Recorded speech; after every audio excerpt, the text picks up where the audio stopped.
In this question, first I need to rearrange the term such that I can use the substitution method here. So let I equals to integration of sine cube x cos cube x dx. If I take one cos x outside the expression, the remaining expression will be cos cube x cos square x dot cos x dx. Now I can use the substitution method here. So if I substitute sine x equals to t, then its derivative will be cos x dx equals to dt. So now we need to we have to substitute the value of sin x and cos x dx in the question. Here I can write sin cube x and cos square as 1 minus sin square x dot cos x dx.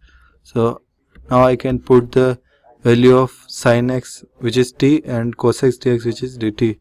So it will be t cube 1 minus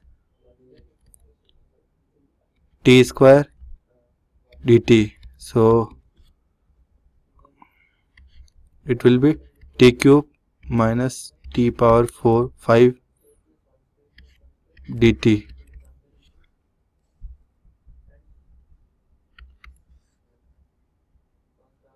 Now I can calculate the integration easily by separating both the terms.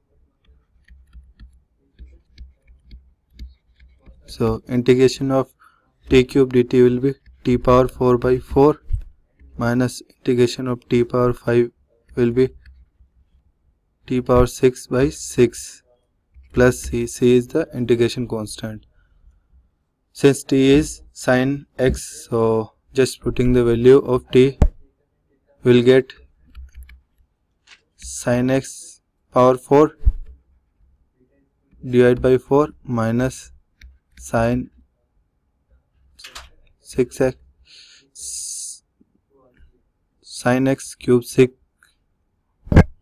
power 6 divided by 6 plus c. This will be our answer.